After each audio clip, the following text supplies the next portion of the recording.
السلام علیکم ورحمۃ اللہ وبرکاتہ۔ محترم ناظرین، یو ایم نیٹ ورک میں آپ کا استقبال ہے۔ آج ہم فلسطین میں جو حالات چل رہے ہیں ان کے بارے میں جاننے کی کوشش کریں گے اور یہ دیکھیں گے کہ یہ سب کیوں ہو رہا ہے، کیا اس کے پیچھے وجوہات ہیں، یہودی مذہب میں کیا کچھ بتایا گیا ہے، یہودیوں کے عقائد کیا ہیں، صہیونیت کیا ہے، زائونزم کیا ہے، ان تمام چیزوں کی حقیقت جاننے کی کوشش کریں گے۔ اور یہ جو ویڈیو میں آپ کو شیئر کرنے جا رہا ہوں بہت اہم ویڈیو ہے، آئیے مل کے اس ویڈیو کو دیکھتے ہیں اور جاننے کی کوشش کرتے ہیں ان تمام حقائق کو۔ ان کے ہاں یہودیوں کی زندگی کے سوا کسی انسانی زندگی کی کوئی اہمیت نہیں ہے۔ وہ اپنے آپ کو چنے ہوئے لوگ اور باقی تمام لوگوں کو جانوروں کی طرح سمجھتے ہیں، اور وہ ٹی وی پر یہ کہہ چکے ہیں، اور وہ جو چاہے کر سکتے ہیں، جس کی چاہے نسل کشی کر سکتے ہیں۔ یہ ان کی کتابوں میں لکھا ہے۔ ہم بس دہشت گردی کے خلاف ہیں۔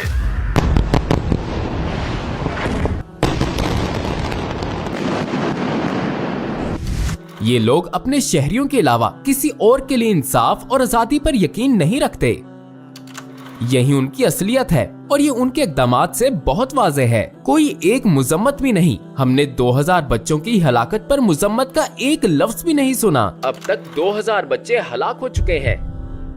پچھلے 3 دنوں میں روزانہ 300 لوگ قتل ہو رہے ہیں، جن میں سے 150 بچے ہیں۔ ہمیں معلوم ہونے والی یہ اوسط تعداد ہے، اور کوئی ایک مذمت بھی نہیں، کسی ایک بچے کے لیے بھی نہیں۔ یہ ہے وہ تہذیب، وہ مغربی تہذیب جو پوری دنیا کو ایک پیغام سنا رہی ہے۔ اس میں کوئی شک نہیں ہونا چاہیے کہ امریکہ اسرائیل کی پشت پر ہے، مگر ہمارے پاس ایک چیز ایسی ہے جو ان کے پاس نہیں۔ اللہ معانا، اللہ ہمارے ساتھ ہے۔ لا تحزن ان اللہ معانا، غم نہ کرو، اللہ ہمارے ساتھ ہے۔ السلام علیکم، ڈاکٹر طارق سودان آپ سے بات کرنا ہمارے لیے خوشی اور اعزاز کی بات ہے۔ ٹوورڈز ایٹرنیٹی میں ہماری دعوت قبول کرنے کا شکریہ۔ وعلیکم السلام ورحمۃ اللہ، یہ میرے لیے اعزاز ہے، اور مجھے اپنی آڈینس سے گفتگو کا موقع دینے پر آپ کا بہت شکریہ۔ ماشاءاللہ، پوری دنیا میں آپ کی آڈینس کی بہت تعداد ہے۔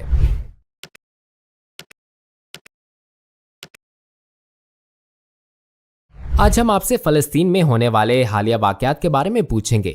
جی، جیسا کہ ہم جانتے ہیں اس وقت غزہ فلسطین کے حالات بہت دردناک ہیں۔ وہاں ہزاروں لوگ شہید اور زخمی ہو چکے ہیں، اور ہر دن ان کی تعداد بڑھ رہی ہے۔ امت کا دل غم زدہ ہے۔ بعض لوگ ان واقعات کے متعلق کہتے ہیں کہ اس کی شروعات حماس نے شہریوں کے قتل سے کی تھی، لہٰذا اسرائیل اسی لیے حملہ کر رہا ہے۔ یہ سیلف ڈیفینس ہے۔ کیا اس معاملے کو اس طرح دیکھنا چاہیے؟ کیا غزہ پر اس تمام بمباری کا یہی جواز ہے؟ آپ کے سوال کا شکریہ۔ مغربی میڈیا پر یہ ڈھنڈورا بہت زیادہ پیٹا جا رہا ہے، اور وہ پورے معاملے کو یوں دکھانے کی کوشش کر رہے ہیں جیسے یہ سب کچھ 7 اکتوبر کو ہی شروع ہوا ہے۔ نہیں، ایسا نہیں ہے۔ یہ 75 سال پہلے شروع ہوا تھا، بلکہ اس سے بھی پہلے شروع ہو چکا تھا۔ اس کا آغاز تب ہوا جب برطانیہ نے فلسطین پر قبضہ کیا اور اسے اسرائیلیوں کو تحفے میں دے دیا، اور پھر اسرائیلی پوری دنیا میں آئے، یہاں تک کہ پریزیڈنٹ نے بھی ویزے کے لیے اپلائی کیا۔ ہمارے پاس اس ویزے کی تصویر ہے۔ انہوں نے فلسطینیوں سے ان کی زمینیں لے لیں، اور جب فلسطینیوں نے مزاحمت شروع کی تو اسے انہوں نے خود پر حملہ قرار دیا۔ یہ حملہ نہیں ہے، یہ سیلف ڈیفینس ہے، یہ مزاحمت ہے۔ اگر آپ میرے گھر پر قبضہ کر لیں اور میں آپ کو باہر نکالنے کی کوشش کروں تو یہ مزاحمت ہے، مگر آپ میری مزاحمت کی ایک تصویر لیتے ہیں، پھر اسے پوری دنیا کو یوں دکھاتے ہیں جیسے میں ہی ظالم ہوں۔ یہ احمقانہ بات ہے۔ یہودیوں، اسرائیلیوں اور برطانیوں نے جو کچھ کیا وہ انسانیت کے خلاف بہت بڑا ظلم ہے۔ مزاحمت کرنا اور اپنے ملک کو آزاد کروانا کسی بھی مقبوضہ قوم کا حق ہوتا ہے۔ آپ کی آڈینس ساری دنیا میں ہے۔ آپ سب سے میرا ایک سادہ سا سوال ہے، اگر آپ کے ملک پر قبضہ ہو جائے تو آپ کیا کریں گے؟ کیا آپ سارے ذرائع استعمال کر کے اسے چھڑانے کی کوشش نہیں کریں گے؟ فلسطینی بھی یہی کر رہے ہیں۔ کیا میں پوچھ سکتا ہوں کہ مسلمانوں نے اسرائیلیوں کے ساتھ ماضی میں ایسا کیا کیا جس کے جواب میں وہ یہ سب کر رہے ہیں؟ میرا مطلب ہے، کیا اسرائیلی کسی قسم کا بدلہ لے رہے ہیں؟ اخی احمد، میں نے اسلامی تاریخ کے حوالے سے اپنے انسائکلوپیڈیا میں پوری تاریخ لکھی ہے جو دنیا بننے سے لے کر آج تک ہے، اور یہودیوں نے تاریخ کے جو 2 بہترین زمانے گزارے ہیں ان میں سے ایک اندلس اسپین میں مسلمان حکومت کے ماتحت تھا، اور یہ ان کی کتابوں میں موجود ہے۔ وہ اسے یہودیوں کا سنہری دور کہتے ہیں۔ ان کی کتابیں اس پر گواہ ہیں، اور وہ اپنی کتاب کا حوالہ دیتے ہیں۔ جبکہ دوسرا زمانہ وہ تھا جب وہ عالمی اسلامی ریاست सल्तनत उस्मानिया के मातहत रहे, उन्हें कभी नहीं सताया गया, उनके इबादत खाने कायम रहे, वो आजादी से जीते थे, आजादी से इबादत करते थे, वो उस्मानी हुकूमत में पूरे अरब और मुस्लिम दुनिया में तजारत करते थे, किसी ने उन पर जुल्म नहीं किया। तो फिर ये सब कैसे शुरू हुआ? इसकी शुरुआत उनकी तरफ से हुई, हमारी तरफ से नहीं। तो हम गजा पर होने वाले इन हमलों की कौन सी बुनियादी वजूहात तलाश कर सकते हैं? क्या उनका अकीदा उनसे ये सब कुछ करवा रहा है? क्या ज़ोयनिस्ट अपने मजहब की तालीमात पर अमल कर रहे हैं, या उनका कोई और एजेंडा है और वो मजहब को एक बहाने के तौर पर इस्तेमाल करते हैं? मैंने यहूदियों का इंसाइक्लोपीडिया लिखा है, जिसमें यहूदियों की पूरी तारीख दर्ज है। मैंने उनका पूरा अकीदा लिखा है, जो उनकी किताबों तौरात और तलमूद में है, और मैंने इसराइल में उनकी मौजूदा सूरत हाल के मुतालिक लिखा है। दो चीजें हैं। सबसे पहली बात, उनके मजहब, उनके अकीदे में ये बिल्कुल वाज़ेह है कि वो अपने आप को चुने हुए लोग और बाकी तमाम लोगों को जानवरों की तरह समझते हैं, और वो हाल ही में टीवी पर ये कह चुके हैं, हम सबने सुना था। यानी उनके यहाँ यहूदियों की जिंदगी के सिवा किसी और इंसानी जिंदगी की कोई अहमियत नहीं है। ये उनकी किताबों में लिखा है, लेकिन ये सिर्फ एक बहाना है। इसराइल एक मजहबी रियासत बिल्कुल नहीं है। वो इसे यहूदी रियासत का नाम देते हैं, मगर यहूदी तालीमात पर अमल नहीं करते। रियासत का बड़ा हिस्सा और लोग सेकुलर हैं, वो किसी भी मजहब को नहीं मानते और वो यहूदियत पर अमल नहीं करते। आप देखते हैं कि करप्शन, बदकारियां और हर बुरा काम जो उनकी किताबों में मना है, वो आपको उनकी जिंदगी में हर जगह नजर आता है। लिहाजा ये सिर्फ एक बहाना है। इसकी बुनियाद जुल्म है, इसकी बुनियाद ये एहसास है। बचपन से ही इनके दिमागों में ये बात बिठाई गई है कि वो चुने हुए लोग हैं और वो जो चाहे कर सकते हैं। ये अपने सिवा पूरी दुनिया के लोगों को खत्म कर सकते हैं। दूसरे लोग इनके लिए कॉकरोच हैं। ये दूसरों को इस तरह देखते हैं। ये खुलम खुला तो नहीं कहते, लेकिन उनकी किताबों में बहुत साफ साफ लिखा है, और इसका हवाला मेरी किताब यहूदियों का इंसाइक्लोपीडिया में भी मौजूद है। क्या ज़ोयनिस्ट का ये नजरिया है कि जब हम नील से फरात तक इन सारे मुल्कों पर कब्जा कर लेंगे, तब हमें जमीन पर जन्नत मिल जाएगी? क्या वो आखिरत पर ईमान नहीं रखते?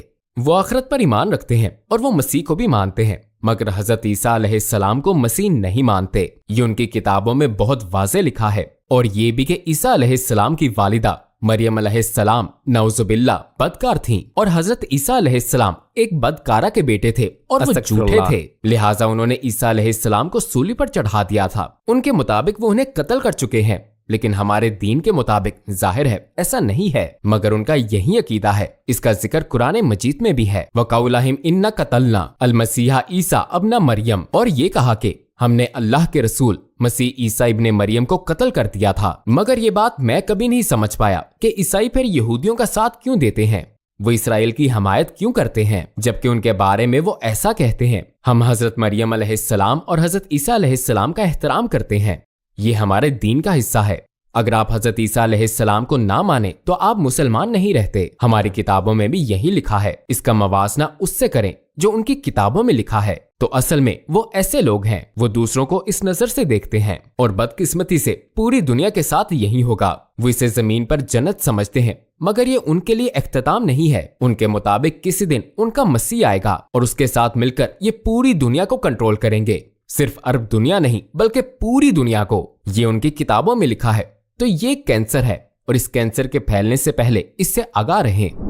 तो वो बस इस दुनिया को बुनियादी तौर पर अपनी जन्नत बनाना चाहते हैं। ठीक, वो ये चाहते हैं कि अखी हमें मजहब और लोगों के दरमियान फर्क करना होगा। हम मुसलमानों को यहूदी मजहब से कोई मसला नहीं है, ये उनका अपना अकीदा है। हर शख्स को अपनी मर्जी का अकीदा रखने और अपनी मर्जी की इबादत करने का हक है। वो अपने इबादत खाने बनवाए, हमें इन सब बातों से कोई मसला नहीं है। मसला सेहियोनियत या ज़ोयनिज्म के साथ है। जब कुछ यहूदी ज़ोयनिस्ट बन जाते हैं और कुछ ईसाई ज़ोयनिस्ट बन जाते हैं, और वो हमारे मुल्क पर कब्जा करते हैं और वो हमें खत्म करना चाहते हैं, तब मसला जन्म लेता है। और हम हार नहीं मानेंगे, हम झुकेंगे नहीं बल्कि मज़ाहमत करेंगे। ऐसा नहीं है कि फलस्तीनी को खत्म करके 2 बिलियन मुसलमानों को छोड़ दिया जाएगा। वो एक दिन आपको भी खत्म कर देंगे। तो इंसाफ पसंद कहलाने वाली ये रियासतें जैसा कि अमेरिका, इंग्लैंड, जर्मनी, फ्रांस वगैरह इसके खिलाफ क्यों नहीं बोलती? ये ममालिक आज़ादी इजहार के हमायती तस्वुर किए जाते हैं, लेकिन उन्होंने इसराइल के खिलाफ एहतजाज भी नहीं करने दिया। तो इनके अमल में कितना तजाद है? क्या हम कह सकते हैं कि उन्होंने अपना असल चेहरा दिखा दिया है? हाँ अखी, मैं उनके साथ बहुत लंबे अरसे से रह रहा हूँ। यह आज़ादी, इंसाफ वगैरह सिर्फ अंदरूनी तौर पर अमेरिका के अंदर, फ्रांस के अंदर, बरतानिया के अंदर, ऑस्ट्रेलिया के अंदर, उन ममालिक के अंदर है। मगर जब बाहर की बात आती है तो उन्होंने पूरी दुनिया के साथ क्या किया? देखो फ्रांस ने अल्जीरिया के साथ क्या किया, 140 साल काबिज रहा। 1.5 मिलियन अल्जेरियाई बाशिंदों को कत्ल किया। इटली ने लीबिया के साथ क्या किया, फ्रांस ने शाम और लेबनान के साथ क्या किया, और बरतानिया ने पूरी अरब दुनिया और इतने मुसलमान मुल्कों के साथ क्या किया। यही उनका असल चेहरा है। अमेरिका ने अफगानिस्तान, इराक, वियतनाम और हर उस जगह के साथ क्या किया जहां वो गया। ये लोग, याखी अहमद, ये लोग अपने शहरियों के अलावा किसी और के लिए इंसाफ और आजादी पर यकीन नहीं रखते। यही इनकी असलियत है और ये इनके इक़दामात से बहुत वाज़ेह है। कोई एक मुजम्मत भी नहीं। हमने 2000 बच्चों की हलाकत पर मुजम्मत का एक लफ्ज भी नहीं सुना। दूसरों की तादाद तो छोड़े, अब तक 2000 बच्चे हलाक हो चुके हैं। याखी अहमद, पिछले 3 दिनों में रोजाना 300 लोग कत्ल हो रहे हैं, जिनमें 150 बच्चे हैं। हमें मालूम होने वाली ये औसत तादाद है और कोई एक मुजम्मत भी नहीं। ये आजाद मुल्क जिनके आप बात कर रहे हैं, अखी अहमद किसी बच्चे के लिए मुजम्मत का एक लफ्ज तक नहीं कहते। ये है वो तहजीब, वो मगरबी तहजीब जो पूरी दुनिया को एक पैगाम सुना रही है। मैं आपसे ये सवाल पूछना चाहता हूँ, पूरी तारीख में ईसाइयों, यहूदियों और मुसलमानों ने यरूशलेम, अल-कुद्स पर कंट्रोल पाने के लिए एक दूसरे से सख्त जंगें लड़ी हैं। इसकी क्या वजह है? ये शहर मुसलमानों के लिए इतना अहम क्यों है? या अखी, ये सिर्फ एक शहर नहीं है, यहाँ हमारा मुकद्दस मकाम अल अक्सा है। मस्जिद अक्सा हजरत आदम अलैहिस्सलाम के जमाने से है। इसका जिक्र मुसलमानों की किताबों में है। यह हजरत आदम अलैहिस्सलाम के जमाने से है। उन्होंने 2 मुकद्दस मस्जिदें तामीर की थी, एक मक्का में मस्जिदुल हराम खाना काबा और दूसरी यरूशलेम में मस्जिद अक्सा। और रसूल अल्लाह सल्लल्लाहु अलैहि वसल्लम से सहाबा रज़ी अल्लाह अन्हुम ने इसके बारे में खास तौर पर पूछा था। आप सल्लल्लाहु अलैहि वसल्लम ने फरमाया, मस्जिद अक्सा काबा के सिर्फ 40 साल बाद तामीर हुई थी। ऐसा नहीं है कि इसे यहूदियों ने तामीर किया और हमने इसे उनसे वापस ले लिया। ये एक मुकद्दस मकाम है। या अखी, हमारी तमाम ऑडियंस को ये बात अच्छी तरह समझ लेनी चाहिए कि मुसलमानों ने कभी ये सरजमीन यहूदियों से वापस नहीं ली। जब मुसलमानों और फलस्तीन पर कंट्रोल रखने वाले बाज़ंतीनियों में जंग हुई, जिसमें मुसलमानों को फतह हुई, तो उन्होंने इसे ईसाइयों से वापस लिया, यहूदियों से वापस नहीं लिया था। और हमारे पास अब भी वो डिक्लेरेशन और मुआहिदा मौजूद है जो रसूल अल्लाह सल्लल्लाहु अलैहि वसल्लम के सहाबी और दूसरे खलीफा हजरत उमर बिन खताब रज़ी अल्लाह अन्हो और ईसाइयों के दरमियान हुआ था, जिसमें ईसाइयों ने हथियार डालकर बहुत सी दरख्वास्तें की थीं और उनकी सारी दरख्वास्तें पूरी की गई थीं। जिसमें पहली दरख्वास्त ये थी कि उन्हें इबादत की आजादी होगी, और हमने कहा ये तो हमारे दीन का हिस्सा है। हम किसी को अपनी तरह इबादत करने या इस्लाम कबूल करने पर मजबूर नहीं करते। पूरी तारीख में एक भी शख्स को इस्लाम कबूल करने पर मजबूर नहीं किया गया। और उन्होंने एक बड़ी अजीब बात हमसे कही थी। उन्होंने कहा कि प्लीज किसी यहूदी को यरूशलेम में ना आने दें। ये यरूशलेम में हथियार डालने वाले ईसाइयों की दरख्वास्त थी। और फिर उन्होंने यरूशलेम का कब्जा छोड़ दिया और पुरअमन अंदाज में छोड़ा। मुसलमान ताकत के बल पर दाखिल नहीं हुए थे, ये एक मुआहिदा था। इसे ईसाइयों ने छोड़ा था और मुसलमान दाखिल हुए थे। और याखी, वहां कोई यहूदी नहीं था। पूरे यरूशलेम में एक भी यहूदी नहीं था। याखी, मुसलमानों ने यहूदियों को, ईसाइयों को कभी नहीं सताया। पूरी तारीख में ईसाइयों ने ईसाइयों पर और ईसाइयों ने यहूदियों पर जुल्म किए हैं, मुसलमानों ने कभी नहीं। अच्छा, रसूल अल्लाह सल्लल्लाहु अलैहि वसल्लम ने अपनी पूरी जिंदगी में हर पहलू से अपनी उम्मत के लिए एक मिसाल कायम की। और हम जानते हैं कि आप सल्लल्लाहु अलैहि वसल्लम मदीना में यहूदियों से निपटे और बिलाखिर कामयाब हुए। आप सल्लल्लाहु अलैहि वसल्लम की सीरत, उनके अमल को देखते हुए मुसलमान लीडर्स को कौन से रास्ते अपनाने चाहिए ताकि ये मसला हल हो सके। हुजूर सल्लल्लाहु अलैहि वसल्लम ने पुरअमन रास्ता अपनाया था। देखें क्या हुआ था कि जब हजूर सल्लल्लाहु अलैहि वसल्लम मक्का से हिजरत करके मदीने आए तो मुसलमान पहले से अक्सरियत में थे और आप सल्लल्लाहु अलैहि वसल्लम फौरन मदीना के लीडर बन गए थे। उन्होंने इसे ताकत से नहीं लिया था। आप सल्लल्लाहु अलैहि वसल्लम ने मदीने पर फतह के लिए किसी को कत्ल नहीं किया था। मदीने के लोगों ने आप सल्लल्लाहु अलैहि वसल्लम को चुना था। उन्होंने आप सल्लल्लाहु अलैहि वसल्लम को कबूल किया था और वो अक्सरियत में थे। तो आप सल्लल्लाहु अलैहि वसल्लम ने क्या किया, ये तफसील से लिखा हुआ है और ये मेरी किताबों में भी लिखा है। इसकी तफसील मौजूद है। इसे वसीकतुल मदीना कहते हैं। ये क्या है? ये मदीने का मुआहिदा है और इस मुआहिदे में पैगंबर सल्लल्लाहु अलैहि वसल्लम ने यहूदियों के हर कबीले का जिक्र किया है और आपने इसमें फरमाया कि उन्हें अपने घरों, अपनी जमीनों, अपने बागात, अपने हथियारों, अपनी इबादत, तिजारत और आजादी पर पूरा हक है। आप सल्लल्लाहु अलैहि वसल्लम ने उन्हें तमाम हकूक दिए, सिर्फ एक शर्त पर कि वो मदीने का दिफा करेंगे। वो मदीने के शहरी हैं। देखें, जब मदीना और इस्लाम की रियासत कायम हुई तो ये सिर्फ मुसलमानों के लिए कायम नहीं हुई, जैसा कि यहूदियों ने इसराइल कायम किया है। और उन्होंने अगर अरबों और मुसलमानों को शहरियत दी भी तो उनके साथ दूसरे दर्जे के शहरियों जैसा सलूक किया। लिहाजा ये नस्ली तासुब की रियासत है। हम तासुब नहीं रखते। मदीना नस्ली तासुब की रियासत नहीं थी। वहाँ यहूदी शहरियों को पूरे हकूक हासिल थे और मुआहदे में ये भी था कि अगर यहूदियों पर हमला किया गया तो हम उनकी हिफाजत करेंगे और अगर हम पर हमला किया गया तो वो हमारी मदद करेंगे। ये लिखा गया और उन सब ने इस पर दस्तखत किए, लिहाजा ये एक पुरअमन तरीका था। और फिर बाद में जब उन्होंने हजूर सल्लल्लाहु अलैहि वसल्लम के खिलाफ साजिशें की जिसका पता लग गया तो उन्हें सजा दी गई, और जब उन्हें सजा दी गई तो किसी औरत को, किसी बच्चे को, किसी बूढ़े को नहीं दी गई। साजिश में शामिल ना होने वाले किसी फर्द को सजा नहीं दी गई, सिर्फ साजिशियों को सजा दी गई थी और ये बात बहुत वाज़ेह है। लिहाजा हुजूर सल्लल्लाहु अलैहि वसल्लम ने पुरअमन रास्ता अपनाया था। और जबकि या अखी हमारे दरमियान 4 जंगें हुई जो यहूदियों के एक कबीले से पहले जंग हुई, तो मुसलमानों ने बाकी यहूदियों पर हमला नहीं किया। तो इसके बाद कई साल हमारे साथ रहे, महीने नहीं, दिन नहीं, कई सालों तक हमें यहूदियों से कभी कोई मसला नहीं रहा। हमें इस्लाम की शुरुआत से आज तक उनसे कोई मसला नहीं है। या अखी मैं एक इस्लामी स्कॉलर की हैसियत से बहुत वाज़ेह तौर पर कहता हूँ, हमें यहूदियों के साथ कोई मसला नहीं है। हमें ज़ोयनिस्ट से मसला है जिन्होंने हमारी सरजमीन छीनी, और हमें अपनी सरजमीन आजाद करवाने और मज़ाहमत करने का हक है, और यह हक दुनिया के हर शख्स को हासिल है। लिहाजा ये पुरअमन तरीके से हल हो सकता है और हम इसके लिए तैयार हैं। हम दोबारा उनके साथ पुरअमन तौर पर रहने के लिए तैयार हैं। अमन ये लोग खराब कर रहे हैं, हम नहीं। क्या हमें कुरान या हदीस में कहीं इसराइल के खात्मे के बारे में कोई मालूमात मिलती हैं? ये बहुत वाज़ेह है कि हमारे और उनके दरमियान एक जंग होगी। इसका जिक्र कुरान में है। 2 बड़ी जंगें होंगी, मगर इस वक्त जारी जंग उन दोनों जंगों में शामिल नहीं है। पहली जंग अभी शुरू नहीं हुई है। इसका जिक्र कुरान में है। कुरान में बहुत वाज़ेह जिक्र है कि हम अल-अक़सा में दाखिल होंगे और वो इसे वापस ले लेंगे और फिर हम इसमें दोबारा हमेशा के लिए दाखिल होंगे। इन सब बातों का जिक्र कुरान में है। वलियदखुलू अल-मस्जिदा कमा दाखलूहु वला मर्राह, और ताकि वो मस्जिद में उसी तरह दाखिल हों जैसे पहले लोग दाखिल हुए थे।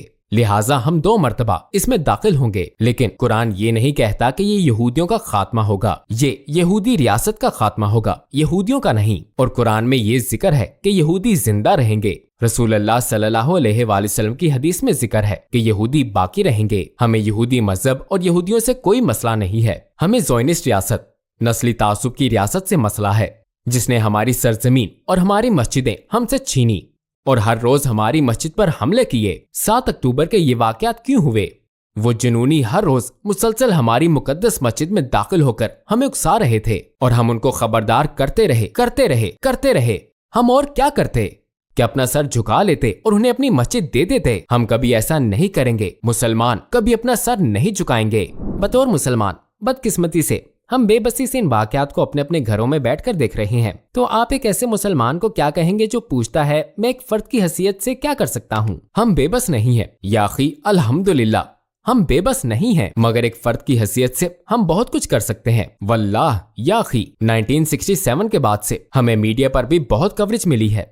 आप बहुत शानदार काम कर रहे हैं। नई नस्ल बहुत कमाल का काम कर रही है। पहले माजी में टीवी खबरों को कंट्रोल करते थे, आज सोशल मीडिया खबरों को कंट्रोल कर रहा है। उस वक्त वो पूरी दुनिया को धोखा दे सकते थे, आज हर वाकया रिकॉर्ड हो जाता है और फौरन पूरी दुनिया में पहुंच जाता है। पहली मर्तबा या अखी सोशल मीडिया की शक्ल में हमारे पास एक आर्मी है जो मगरबी मीडिया का सामना कर रही है। पहली मर्तबा आप शानदार काम कर रहे हैं। ट्वीट करने, लिखने और फेसबुक पर पोस्ट करने वाले हमारे नौजवान भरपूर जवाब दे रहे हैं। या अखी मेरे 18 मिलियन फॉलोअर्स हैं और फेसबुक और ट्विटर ने मुझे महदूद कर दिया है। आज सिर्फ 1800 लोग मेरी पोस्ट देख सकते हैं, मगर मैं क्या करता हूँ, मैं फेसबुक पर अपनी पोस्ट लगाने के बाद आप जैसे नौजवान मर्दों खवातीन को भेज देता हूँ। वो इनका तर्जुमा करते हैं और इन्हें पोस्ट करते हैं। वल्लाह या अखी आप जैसे नौजवानों की बदौलत ये 18 मिलियन 100 मिलियन बन गए हैं। आप ट्वीट कर सकते हैं तो आप बेबस नहीं हैं। आप डोनेट कर सकते हैं तो आप बेबस नहीं हैं। आप दुआ कर सकते हैं तो आप बेबस नहीं हैं। उनके पास बहुत दौलत है, उनके पास बहुत बड़ी मीडिया मशीन है जो हकीकत को बिगाड़ने की कोशिश कर रही है, मगर अल्हम्दुलिल्लाह हमारी मीडिया मशीन में आप इजाफा कर रहे हैं और हमारी दौलत मुसलमान दुनिया के अमीर मर्दों खवातीन, नौजवानों और गरीबों की सखावत की बदौलत बढ़ रही है। हाँ या अखी गरीब भी डोनेट कर रहे हैं। इस जंग में सब अपना अपना हिस्सा मिला रहे हैं, मगर हमारे पास एक चीज ऐसी है जो उनके पास नहीं है। अल्लाहु माआना, अल्लाह हमारे साथ है। ला तहज़न इन्नल्लाह माआना, गम ना करो, अल्लाह हमारे साथ है। डॉक्टर तारिक सौदान, आपके जवाबात का बेहद शुक्रिया। हमने आपसे बहुत कुछ सीखा। अल्लाह आपकी हिफाजत करे और इंशाअल्लाह हम रूबरू भी जरूर मिलेंगे। इस दीन के लिए आपकी तमाम मेहनतों में अल्लाह बरकत अता फरमाए। आप और आपकी टीम का भी शुक्रिया। माशाअल्लाह, आप बहुत शानदार काम कर रहे हैं। वैसे मैंने जिहाद पर एक किताब लिखी है और जिहाद की इस किताब में मैंने बताया है कि जिहाद सिर्फ हथियार उठाने का नाम नहीं है, जिहाद आपकी तरह माइक्रोफोन उठाने का नाम भी है। बारकल्लाहु फीक, जज़ाकल्लाह खैर।